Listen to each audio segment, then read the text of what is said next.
Assalamualaikum warahmatullahi wabarakatuh.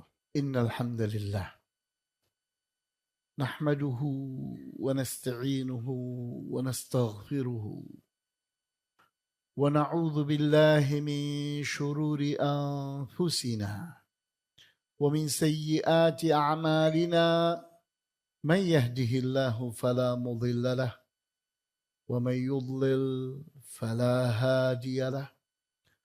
وأشهد أن لا إله إلا الله وحده لا شريك له وأشهد أن محمدا عبده ورسوله لا نبي بعده نصلي ونسلم على رسولنا الأمين وعلى آله وأصحابه ومن تبعهم بإحسان إلى يوم الدين وبعد. ولقد قال الله عز من قائل يا أيها الذين آمنوا اتقوا الله حق تقاته ولا تموتن إلا وأنتم مسلمون يا أيها الناس اتقوا ربكم الذي خلقكم من نفس واحدة يا أيها الناس اتقوا ربكم الذي خلقكم من نفس واحدة وخلق منها زوجها وبث منهما رجالا كثيرا ونساء واتقوا الله الذي تساءلون به والأرحام إن الله كان عليكم رقيبا يا أيها الذين آمنوا اتقوا الله وقولوا قولا سديدا يصلح لكم أعمالكم ويغفر لكم ذنوبكم ومن يطع الله ورسوله فقد فاز فوزا عظيما واعلموا رحمكم الله أن خير الحديث كتاب الله وخير الهدي هدي محمد صلى الله عليه وسلم وشر الأمور محدثاتها وكل محدثة في الدين بدعة وكل بدعة ضلالة وكل ضلالة في النار. Para hadirin sidang Jumat yang dimuliakan oleh Allah Azza wa Jalla. Kita di dunia ini hanyalah untuk sementara. Karena kita ini adalah pri surga, bukan pri bumi. Di mana dulu Nabi Adam alaihissalam diberi tempat tinggal di surga. Dan kita anak keturunan Nabi Adam berada di punggungnya Nabi Adam alaihissalam. Sehingga itulah negeri yang asli buat kita. Negeri yang betul-betul Allah siapkan untuk Adam dan keturunannya. Namun pendek cerita, Nabi Adam pun melanggar apa yang telah Allah tentukan dan tetapkan. Beliau pun mendekati buah khuldi dan memakan buahnya. Walaupun istilah khuldi itu memang tidak ada riwayat yang sahih, tapi itu sudah menjadi nama. Kemudian Nabi Adam alaihissalam bersama Hawa telah bertaubat kepada Allah. Maka tidak dimasukkan ke dalam api neraka. Ini berbeda dengan iblis. Di saat iblis berbuat salah, tidak mau sujud kepada Adam, Allah marah dan dia tidak bertaubat. Maka dia pun diputuskan untuk masuk ke dalam api neraka. Hanya saja iblis minta ditunda sampai manusia dibangkitkan. Nah, kemudian Nabi Adam alaihissalam bersama Hawa dan keturunannya untuk apa berada di bumi ini adalah untuk menghadapi ujian Allah. Kalau lulus ujian itu, maka akan kembali lagi masuk ke dalam surga. Kalau tidak lulus dari ujian itu, maka akan dimasukkan ke dalam api neraka. Karena haknya manusia itu masuk ke dalam api neraka sebab kesalahannya. Oleh karena itu, di antara surat yang kita hafal dan mudah dihafal adalah surat Al-Asr. Wal asri innal insana lafi khusrin. Demi masa, demi waktu asar. Sesungguhnya manusia itu ada dalam kerugian. Kenapa? Karena akan masuk ke dalam api neraka. Kemudian apa jalan selamatnya ini? Amanu wa amilus salihat wa tawasaw bil haq dan wa tawasaw bis sabr. Beriman dan beramal saleh serta berdakwah. Saling menasehati dalam kebenaran dan saling menasehati dalam kesabaran. Kemudian kita pun mengerti dari surat Al-Mulk ayat 2 bahwa Allah Subhanahu wa taala itu menciptakan kematian dan kehidupan di dunia ini untuk apa? Untuk diuji, liyabluwakum ayyukum ahsanu amala. Untuk Allah uji siapa di antara kalian yang terbaik amalannya. Artinya, semua manusia itu akan mendapatkan ujian dan Allah nanti akan merating mereka. Akan meranking mereka. Siapa yang terbaik di antara mereka?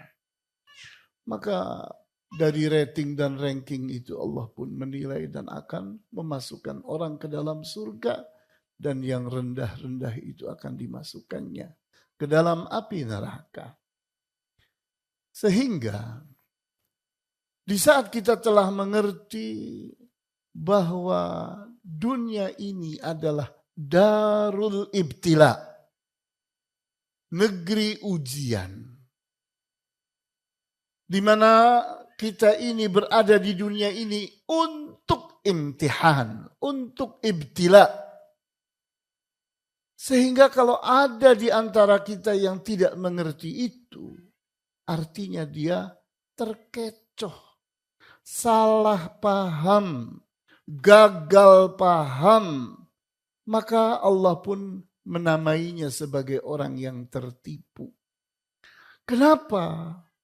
Karena dia terkecoh oleh godaan iblis yang menyimpangkan persepsi yang seharusnya.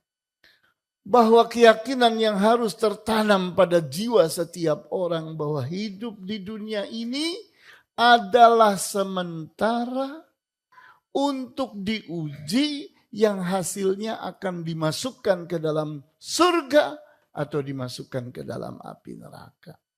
Sehingga dunia ini dinamai sebagai darul ibtila, negeri ujian. Oleh karena itu, di antara permasalahan yang sering diperlakukan salah oleh para manusia di dunia ini adalah dia menyiapkan hidup ini untuk selama-lamanya. Membangun bangunan untuk selamanya. Mengadakan apapun untuk selamanya. Hal ini tercela dan dicela oleh Rasulullah SAW dan para ulama as-salafus salih. Karena semestinya seseorang itu hidup sederhana. Karena dia akan mati.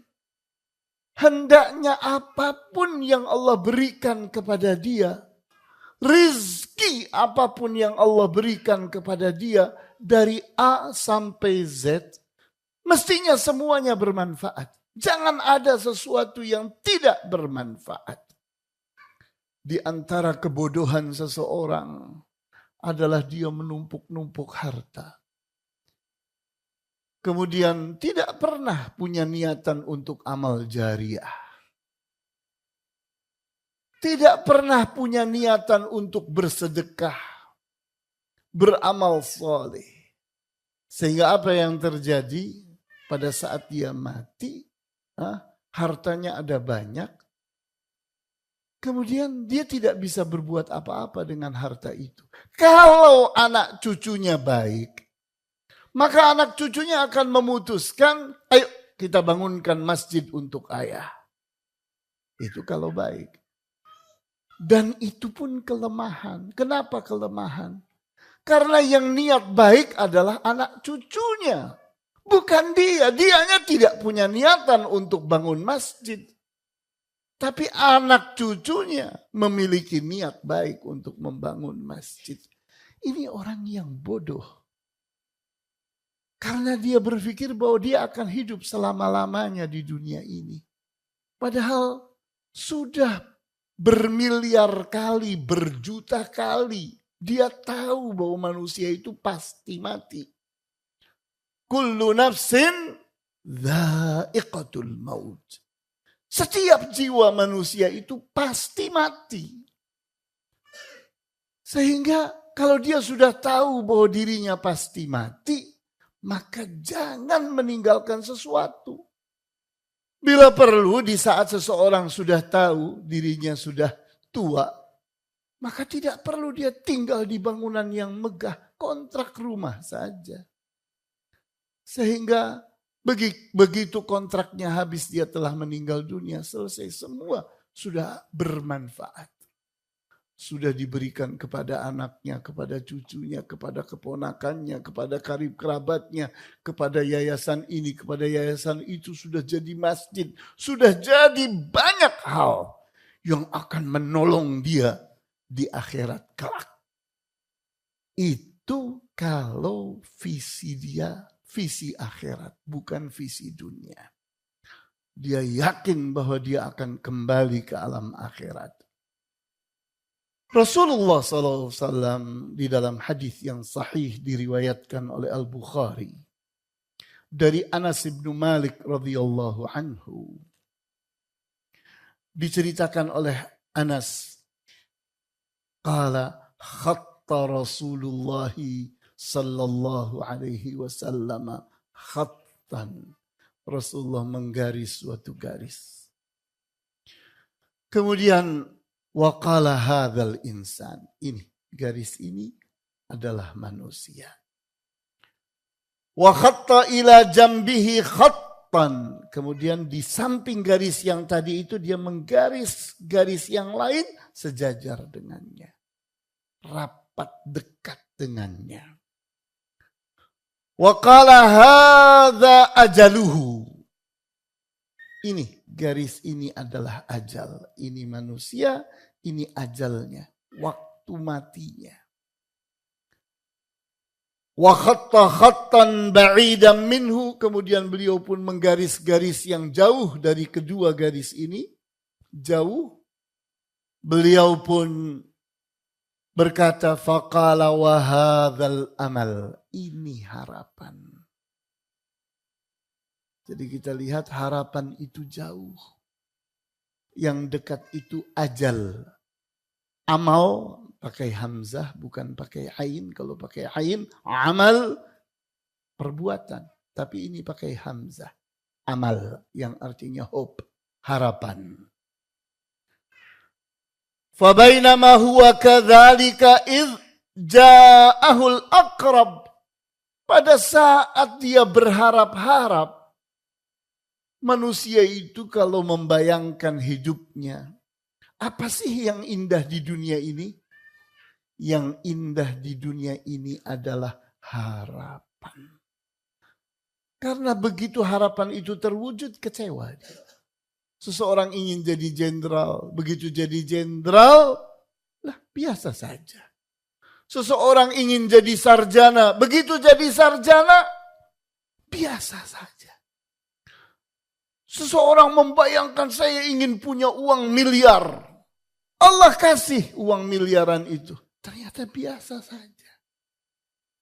Yang indah di dunia ini bukan barang, bukan materi, bukan apapun yang ada di dunia ini. Karena kesehatan itu sementara, kekuatan itu sementara, cantik, molek, ganteng, semua ada batas waktunya. Sementara. Sehingga kalau kita itu berharap, itu artinya akan kecewa. Karena harapan itu sudah berjuta kali mengecewakan orang. Kemudian berikutnya lagi. Fabainama huwa kadzalika idh ja'ahul aqrab. Pada saat dia berangan-angan, berharap-harap, datanglah ajalnya. Dia membayangkan dia akan membangun ini, akan membangun itu, akan punya ini, punya itu. Lagi berkhayal, mati. Dia tidak pernah berhitung. Dia tidak pernah berencana akan mati kapan. Tidak ada orang bisa menghitung atau merencanakan. Semua ketentuan Allah. Muda, tua, mati. Masih kecil, atau sudah jadi pemuda, atau sudah jadi kakek-kakek, nenek-nenek, dan seterusnya. Mati. Ajal yang tahu hanya Allah. Sehingga suatu saat, salah seorang dari ulama as-salafus salih melihat ada seseorang yang sedang membangun bangunan yang megah. Maka dia pun membuat syair, membuat nasyid. Dikatakannya, atabni bina al-khalidina wa innama maqamuka fiha law aqilta qalilu. Apakah engkau hendak membangun suatu bangunan untuk orang-orang yang kekal abadi? Padahal sesungguhnya posisimu di dunia ini, kalau engkau berakal sedikit, umurmu sedikit, waktumu di dunia ini sedikit pendek. Laqad kana fi dhillil araki kifayatun liman kana yawman yaktafihi rahilu. Padahal manusia itu bisa hidup di bawah pohon siwak. Pohon siwak yang biasa kita pakai untuk menggosok gigi itu, pohonnya bisa tinggi dan lemah. Kita bisa hidup di bawah pohon siwak yang rindang itu. Cukup bisa hidup manusia. Hal itu cukup bagi orang yang mengetahui bahwa dia itu sedang dikejar-kejar, sedang diburu-buru oleh ajalnya.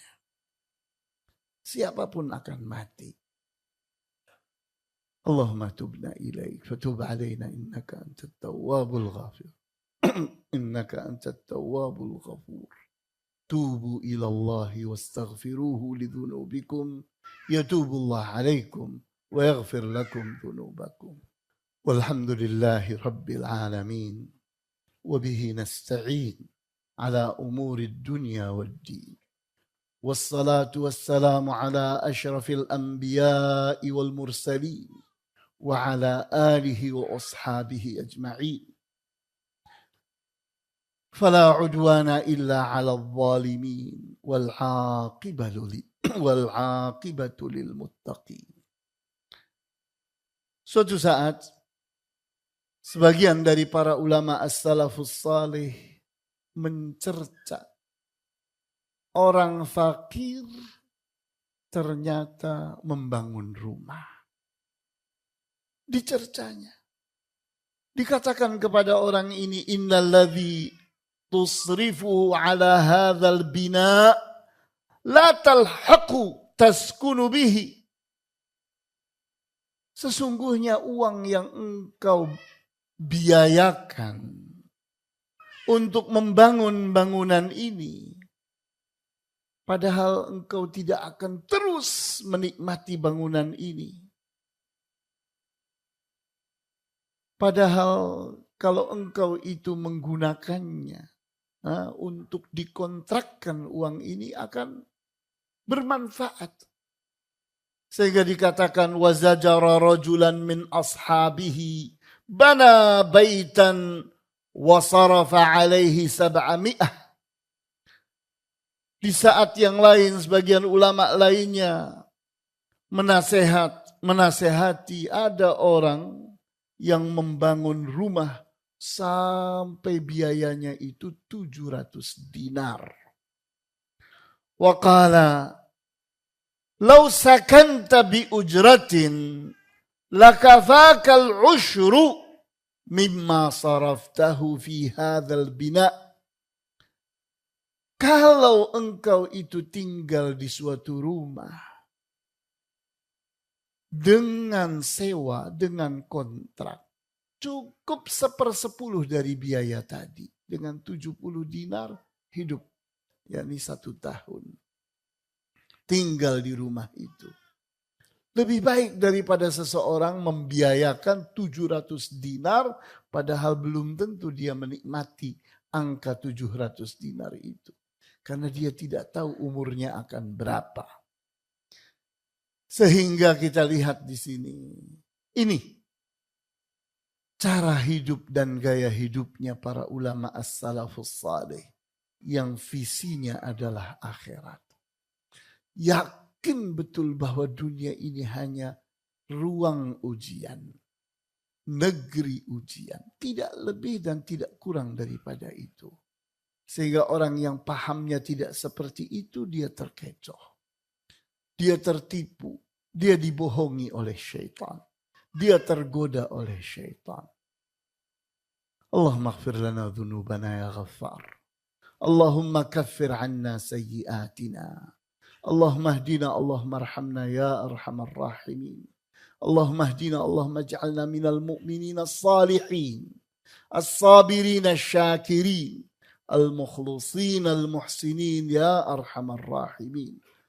Allahumma arinal haqqa haqqa warzuqna ittiba'ahu wa arinal batila batila warzuqna ijtinabahu. Allahumma 'allimna ma yanfa'una wanfa'na bima 'allamtana. Allahumma 'allimna rushdaka ya khairar rasyidin. Allahumma hdina, Allahumma arhamna ya arhamar rahimin. Allahumma a'izna bi'izzatika wa qawwina biquwwatika wa aghnina bifadlika wa kfina bihalalika an haramika ya a'azzal a'izza ya aqwal aqwiya ya aghnal aghniya ya arhamar rahimin ya rabbal mustad'afin. Allahumma arzuqna hubbak wa hubba man yuhibbuk وحب كل عمل يقربنا إلى حبك يا ذا الجلال والإكرام يا أرحم الراحمين. اللهم اغفر لنا ذنوبنا يا غفار. اللهم كفر عنا سيئاتنا. اللهم ارحمنا يا أرحم الراحمين. اللهم ارزقنا الإخلاص والتقوى والإيمان والتوكل عليك يا رب العالمين. يا أرحم الراحمين. ربنا آتنا في الدنيا حسنة وفي الآخرة حسنة وقنا عذاب النار. آمين يا رب العالمين. والحمد لله رب العالمين. وصلى الله على أشرف الأنبياء والمرسلين وعلى آله وأصحابه أجمعين. سبحانك اللهم وبحمدك أشهد أن لا إله إلا أنت أستغفرك وأتوب إليك وأقم الصلاة.